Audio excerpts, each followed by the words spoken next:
हम बोलते हैं कि हम कुछ नया करना चाहते हैं, सोचते भी हैं, बट नया करने में डर लगता है। That is called fear of the unknown. कि अगर आपकी लाइफ बुरी से बुरी भी है तो जैसी भी है नोन है।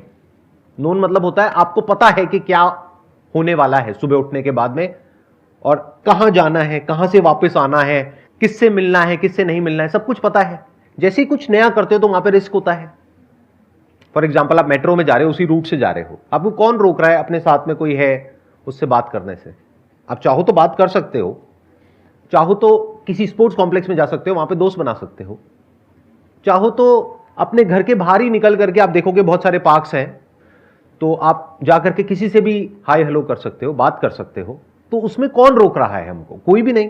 लेकिन हम वो नहीं करते। क्यों? क्योंकि वहां पे फेलियर का डर है। क्योंकि हो सकता है आप जा करके पार्क में किसी से बात करोगे और वो शोर मचाने लग जाए, मुझे छेड़ रहा है, गड़बड़ हो गई, बेकार में पिटाई हो जाएगी। तो पिटाई का डर है ना। इतना तो एक माइक लेकर के बोलना।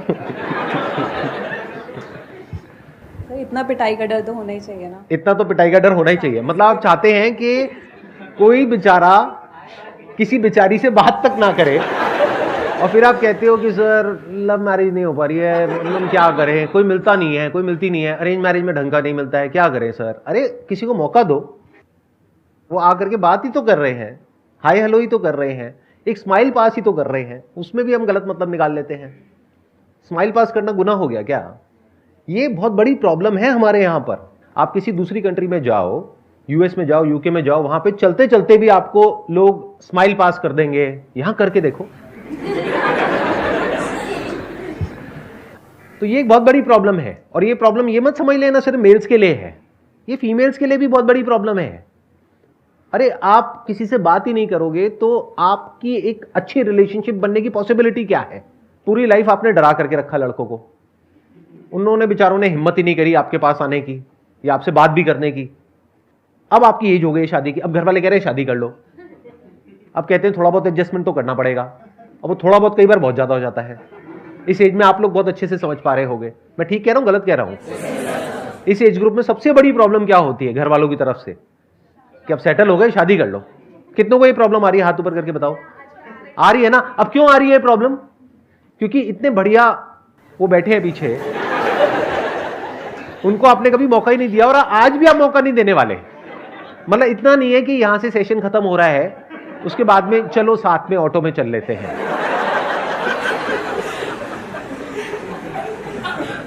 आज पक्का मिलेगा। आज मैं मैच मेकर हूं। जैसे एक मूवी आई थी ना, उसमें आपने देखा था कादर खान के घर के बाहर लिखा होता था, आज ये डॉक्टर है, आज ये लॉयर है। तो ऐसे ही आज यहां पे सेशन हॉल के बाहर में लिखा हुआ है, आज ये मैच मेकर है। आज तो रिश्ता करा के ही छोड़ूंगा एक दो का, ताकि वो एक दो साल बाद आए यहाँ पे हाथ में गोदी में बच्चा अच्छा लेकर के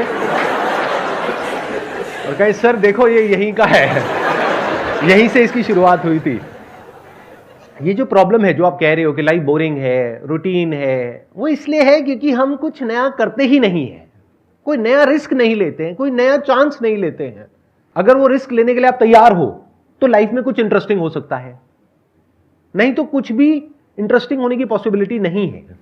सर मेरा क्वेश्चन है कि आज के टाइम पर हम mostly after 22-23 we all are looking for jobs, and कभी कभी हमें जॉब्स मिल भी जाती है, हम सेटल भी हो जाते हैं, बट कुछ एम्बिशियस लोग they don't want to end up in relationship. हम सबको फीलिंग्स आती है लोगों के लिए, हम कैजुअल रिलेशनशिप्स में ज़्यादा इंक्लाइन करते हैं, फिर बाद में जब बॉडी या बायोलॉजिकल नीड आती है तो भी हम कैजुअल रिलेशनशिप्स का सहारा लेते हैं। लेकिन sir after a time we feel empty, and when we feel empty and if someone approaches from the other hand तो हमें कमिटमेंट इश्यूज़ आता है। सर ऐसा क्यों हो रहा है कि हम आज के टाइम पे इतना कमिटमेंट से भाग रहे हैं?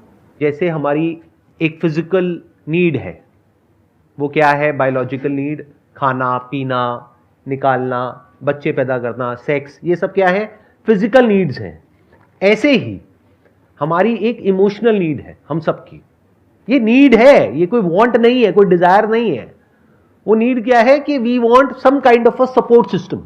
इसका भी बेसिस फिजिकल से ही आ रहा है, क्योंकि इंसान, अगर आप कुछ हजार साल पीछे चले जाओ तो जंगलों से हम सबकी शुरुआत हुई, और कुछ लोग तो अभी भी ऐसा लगता है कि अभी भी जंगल से ही आए हैं। बीच बीच में थोड़ा बहुत मजाक कर सकता हूँ, उड़ा सकता हूँ ना, ठीक है। सो क्या हुआ कि वहां पे जंगलों में वी वर नॉट सेफ, खतरा था चारों तरफ। तो हमको क्या समझ आया, अगर हम साथ में रहेंगे तो हमारे जिंदा रहने के चांसेस ज्यादा है।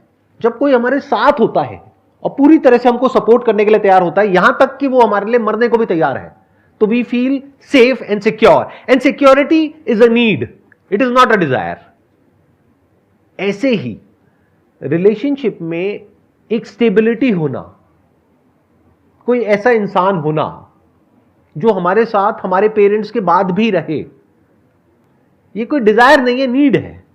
बट इसको हम समझ नहीं पाते हैं। क्यों? क्योंकि कभी हमने बोर्डम को फेस नहीं किया है, लोनलीनेस को एक्चुअल में नहीं देखा है अपने अंदर झांक करके।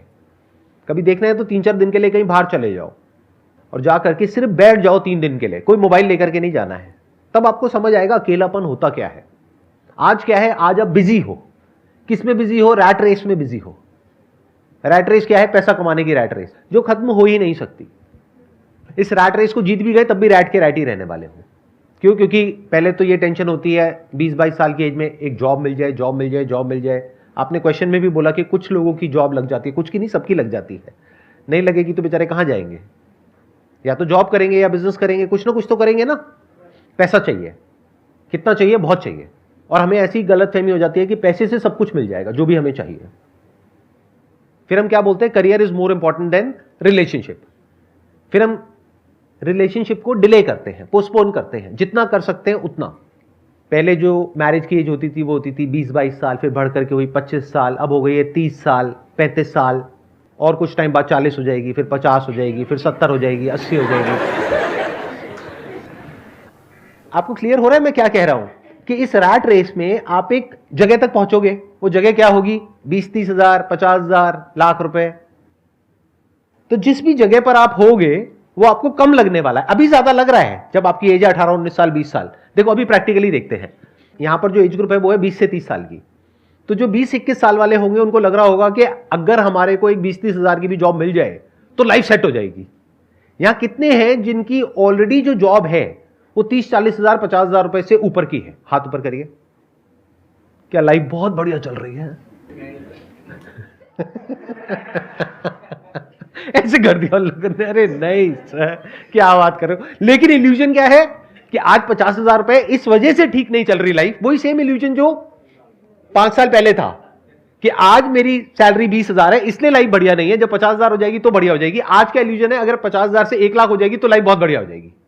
ये कभी नहीं होने वाली, क्योंकि जो करियर के पीछे दीवाना है, करियर करियर करियर करियर, पैसा पैसा पैसा पैसा पैसा, वो एंटैंगल्ड हो जाएगा इस पूरे के पूरे सिस्टम में। उसके अंदर डर भी होगा उस नौकरी को खोने का। तो वो जो कंपनी जहां पर वो काम करेगा वो उसको यूज नहीं करेगी, उसका फायदा नहीं उठाएगी। उसको समझ नहीं आएगा कि अगर इसकी नौकरी गई तो इसकी क्या हालत होने वाली है। तो क्या वो प्रेशर क्रिएट नहीं करेगी? जब कोई लोन लेना होता है तो कंपनी से तो आप डॉक्यूमेंट्स लेते हो, तो कंपनी को तो आपका पूरा बायोडेटा पता है कि कितना आपने लोन लिया हुआ है, कितना कर्जा आपके सर पे है, कितनी आपकी सैलरी है, कितनी आपकी किस्तें हैं, और उनको यह भी पता है कि अगर आपको इमीडिएटली अभी निकाल दिया तो आपके साथ में क्या होने वाला है। तो समझ गए क्या हो रहा है? ये पूरा का पूरा जो स्ट्रक्चर है वो हमको फंसा देता है बुरी तरीके से। और फिर वो एज भी निकल जाती है कि जब कोई रिलेशनशिप एक्चुअल में बन पाए। और प्लस एक और प्रॉब्लम है, हम रिलेशनशिप के लिए ओपन ही नहीं है। फिर घर वाले बोलते हैं कि चलो शादी कर लो। शादी कहां से कर लो? चलो वहां से रिश्ता है, वहां से आया है, हाँ दूर के वो हैं, वहां से कहीं से रिश्ता है, क्योंकि पास के तो सारे भाई बहन हैं। अब दूर का कोई है, अब दूर का है तो उसका क्या पता आपको कौन है, क्या है, उसका क्या बैकग्राउंड है, क्या नहीं है, कुछ पता है क्या? ब्लाइंड खेलने के जैसा हो गया। और दूसरा ऑप्शन क्या है कि शादी ही मत करो, करियर पर ही फोकस करो। तो इस करियर में है क्या? कभी सच को देखते क्यों नहीं हो? डू यू वांट कि मैं सच बोलूं या डू यू वांट कि मैं आपको मोटिवेट करूं और कहूं चलिए जी नमस्ते? सच सुनने का दम है? कितने एक्चुअल में चाहते हैं कि मैं सच बोलूं? ठीक है, सुनो। अब अगर रोना होना है तो रो लेना। आपसे सीखा। क्या सीखा है? मेरे से रोना सीखा है? सच का सामना। हाँ ठीक है, सच का सामना शुरू किया जाए। कड़वा सच पता है क्या है? डिप्रेशन, एंजाइटी बहुत बुरे तरीके से बढ़ने वाली है। अब ये मत समझना कि मैं आपको कोई श्राप दे रहा हूं, मैं फैक्ट को एज इट इज देख रहा हूं और आपको बता रहा हूं कि क्या हो रहा है। It is science by looking at cause and effect. जैसे वेदर को प्रेडिक्ट किया जाता है ना, वो कोई तुक्का तो नहीं है ना, ऐसे ही आई कैन प्रेडिक्ट कि आने वाले 2 साल बाद, 5 साल बाद, 10 साल बाद क्या होने वाला है। स्पेशली ये जो लॉकडाउन में हमारा लाइफस्टाइल जिस तरीके से चेंज हुआ है, हमारे बच्चों का जो हुआ है पिछले 2 सालों में, कि पूरे दिन में 8 घंटे 10 घंटे वर्क फ्रॉम होम घर पे बैठे हुए हैं, तो बीमारियां इतने बुरे तरीके से बढ़ने वाली है जिसकी कोई हद नहीं है। इस सच को फेस कर लो जितनी जल्दी कर सकते हो। क्यों? क्योंकि हमारी बॉडी बनी किस चीज की है? धरती, जल, अग्नि, वायु, आकाश। इसमें से बताओ क्या आपको नेचुरल मिल रहा है इस रैट रेस में? धरती, क्या अच्छा खाना मिल रहा है? ऐसा खाना जिसको आप खाओ तो अंदर से एनर्जी बढ़ जाए, बिल्कुल फ्रेश, ऐसा तो नहीं है ना। ये सच है या मेरी कोई इल्यूजन है? मैं हवा में तो बातें नहीं कर रहा ना। धरती, जल, पानी बहुत अच्छा है क्या? किसी नदी में से निकाल करके पी रहे हो? पाइपलाइन से आ रहा है, उस पाइपलाइन में बहुत सारे केमिकल्स डाले जाते हैं ताकि उसमें बैक्टीरिया और वायरसेस पैदा ना हो। अब मैं किसी को ब्लेम नहीं कर रहा हूं यहां पे, मैं बस फैक्ट्स एक एक करके आपके सामने रखता चला जा रहा हूं। धरती, जल, अग्नि, क्या पूरे दिन सनलाइट में रहते हो? क्या आपके ऑफिस में डायरेक्ट सनलाइट आती है? क्या घर में सनलाइट आती है? और सनलाइट को हम क्या समझते हैं? Vitamin D. अरे घोचो, सिर्फ विटामिन डी के लिए नहीं होता है। Sunlight is what we are made of. Our body is made of sunlight, so we need sunlight to survive. वायु, प्राण उसको बोलते हैं हिंदी में। तो क्या जो वायु हमारे अंदर जा रही है वो बिल्कुल प्योर है? दिन की 15 से 20 सिगरेट आप पी रहे हो, अगर नहीं भी पी रहे हो तो, और पी रहे हो तो उतनी ऐड कर दो।